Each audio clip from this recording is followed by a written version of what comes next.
Nesse vídeo eu vou contar uma história. O nome dessa história é Os Três Conselhos. Antes de mais nada, deixa eu fazer só um pequeno enquadramento. Notícias ligadas a nojo, medo e surpresa são mais divulgadas, tá? Existem estudos sobre isso. Esse que eu estou citando foi feito por uma mídia social chinesa. Eles perceberam, é o equivalente ao Twitter deles. Eles perceberam que notícias com esse teor eram replicadas 9 vezes mais. Isso acontece por um mecanismo natural nosso, uma estratégia evolutiva, chama mecanismo do alarme. A gente quer mostrar para as outras pessoas que existe um perigo iminente. E isso é bom, porque mostra que nós nos preocupamos com as outras pessoas. Mostra também que nós estamos alinhados com o grupo e com as relações que temos. Vamos lá. Há muito tempo, num pequeno vilarejo, um homem e uma mulher se apaixonam. Eles resolvem se casar. E com poucas posses, até pouco contato com a educação, eles sabem que a vida vai ser difícil, mas isso não os impede de sonhar, de querer algo melhor para eles, para a família que eles construiriam. E se casam. Ocorre que pouco depois, eles já percebem como é difícil manter uma vida de casal, difícil comprar, comer e etc. O trabalho naquela região era um pouco escasso e ele resolve procurar em outras cidades vizinhas. E também está difícil de encontrar trabalho nessas cidades. Até que ele ouve falar de uma oportunidade numa cidade mais distante. Vai até lá, consegue trabalho e volta. Com duas notícias, uma boa e uma ruim. E ele diz para sua jovem esposa: olha, eu preciso trabalhar, você sabe disso. E eu consegui um emprego, um trabalho bom, só que não é tão perto. Eu preciso ir para lá, mas eu preciso que você entenda e me espere. E ela disse: claro, eu vou esperar, mas onde é? Ele revelou, a cidade realmente não era tão perto. Ele explicou o plano: olha, eu vou te mandar uma parte e eu vou juntar, e quando eu estiver bem, eu vou voltar.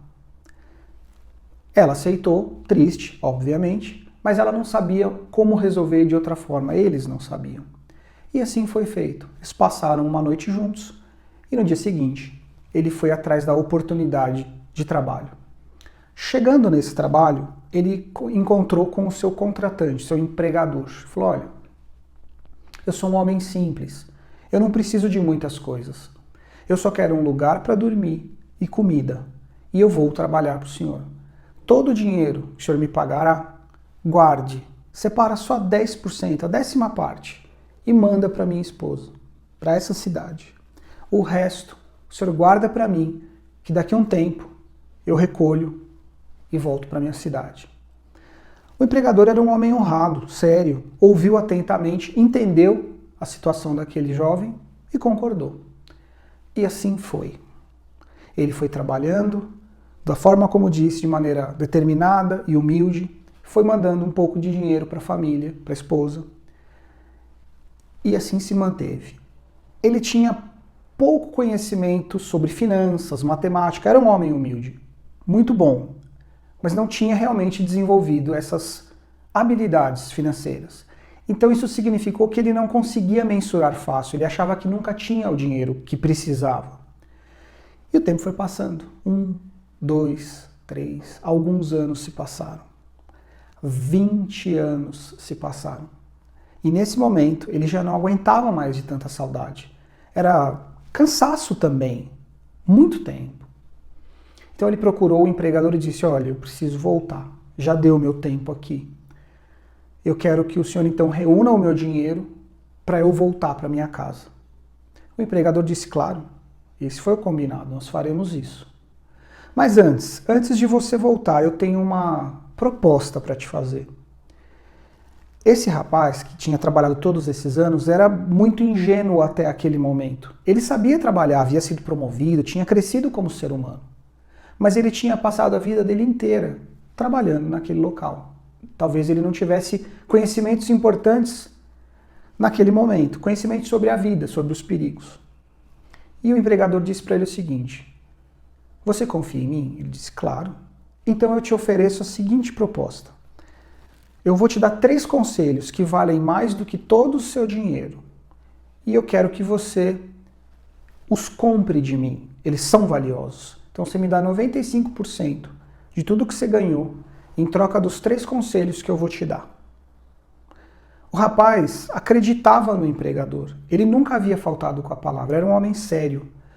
E ele estava confuso e cansado. Falou, poxa, deve valer a pena. Ele não ia me fazer uma proposta dessa se não valesse a pena. E aceitou. Tudo bem, eu aceito. Quais são os 3 conselhos tão valiosos? O primeiro conselho é, nunca se desvie do seu caminho. Rapaz, ok. Qual é o próximo? Qual é o próximo? Próximo conselho. Nunca te meta onde não for chamado. Se possível, ofereça ajuda. Caso contrário, não se meta onde você não for chamado. Ele, ok. Tá. Qual é o terceiro conselho? Esse é um dos mais importantes. Nunca faça nada de cabeça quente. Não haja no calor da emoção. Se possível, espere um dia. Ele ouviu e falou, tá. Ele sentiu certa frustração. Eram conselhos triviais. Talvez ele até já os tivesse escutado. Mas ele não voltava atrás na sua palavra. Então ele falou, tudo bem, então, por favor, só me dá meu dinheiro, eu preciso ir embora. O empregador disse, vou fazer isso e quero te dar um presente. Quando você chegar na presença da sua esposa, você abre, tá? É um presente para você e para ela, principalmente. Você concorda em abrir esse presente somente no momento em que você estiver com ela? Ele disse, concordo. Então o empregador reuniu o dinheiro que havia sobrado, o presente, que era um pão grande, e comida para a jornada de volta. No dia seguinte, ele saiu antes de amanhecer, olhou para trás e viu o seu ex-empregador acenando. Alguns quilômetros à frente, ele se deparou com um cidadão, um homem alto, com um capuz, que perguntou para ele, meu amigo, para onde você está indo? Estou indo de volta para minha cidade. E onde fica a sua cidade? Mais ou menos 3 dias de viagem nessa direção da estrada. Não, faz isso não, ó. Tem um atalho aqui, ó. Eu estou indo para lá também, entra aqui comigo, é pela floresta, aqui você vai economizar tempo e é seguro também. Eu estou indo por lá, se você quiser me seguir. E foi. Ele pensou, poxa, um atalho, talvez seja uma boa ideia, assim eu economizo tempo e encontro mais rapidamente a minha esposa. Quando ele pôs o pé na trilha que levava para a floresta, ele lembrou do primeiro conselho. Nunca te desvie do teu caminho. E ele falou, bom, melhor eu seguir pela estrada. E voltou, seguindo normalmente sua viagem. Muitas horas depois, já à noite, ele consegue chegar numa pousada. Entra na pousada, é recebido pelo dono, que o saúda. Seja muito bem-vindo, que bom que o senhor chegou em segurança. Ele falou, mas muito obrigado, mas por que o senhor está me dizendo isso? Esse caminho por onde o senhor chegou é conhecido. O senhor encontrou um homem alto, de capuz, na beira da estrada? Sim, eu lembro dele. Ele é um ladrão. Ele costuma abordar os viajantes e indica um atalho. Quando a pessoa segue por esse atalho, ele e os comparsas dele roubam a pessoa e às vezes até matam. Ele, nossa senhora, que horror. Assustado, falou, eu preciso do meu quarto. Paga pelo quarto, pega a chave e vai rapidamente descansar. É uma história assustadora. Ele se prepara para descansar e começa a relaxar, preparando-se para o próximo dia de viagem, os próximos dias da viagem. E ele escuta um barulho, um casal, uma coisa estranha, um barulho, até uma pessoa parece que está sendo agredida, e ele se levanta assustado e põe a mão na porta, na chave, e ele lembra do segundo conselho. Não se meta onde você não for chamado. Se possível, ofereça ajuda. Caso contrário, não se meta. Ele fala, não, é melhor eu esperar. Ele deita na cama mais um pouco para esperar. Possivelmente ele pode oferecer ajuda, mas acaba caindo no sono. O cansaço era muito intenso.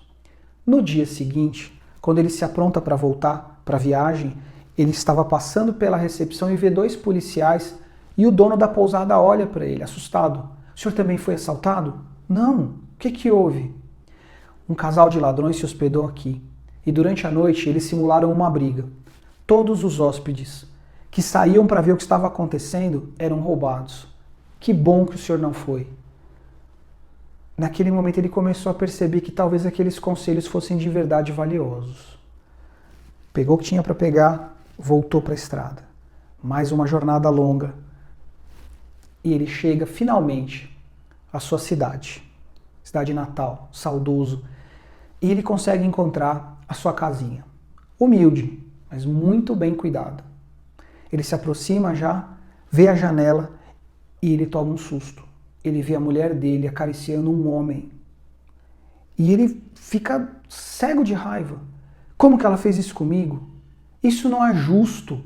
Eu trabalhei tanto, o filme passa na cabeça dele, todas as privações. Ele põe a mão sobre a faca e fala, não, eu vou me vingar. E aí, ele lembra do terceiro conselho. Não haja de cabeça quente. Nunca haja no calor da emoção. Se possível, espere pelo menos um dia. Ele respira, lembra disso e volta para um bosque, perto da casa. Vai passar a noite lá. Recolhe os pertences e vai descansar. A noite foi tensa, é claro. E no dia seguinte, no primeiro raio da manhã, ele vai e bate na porta.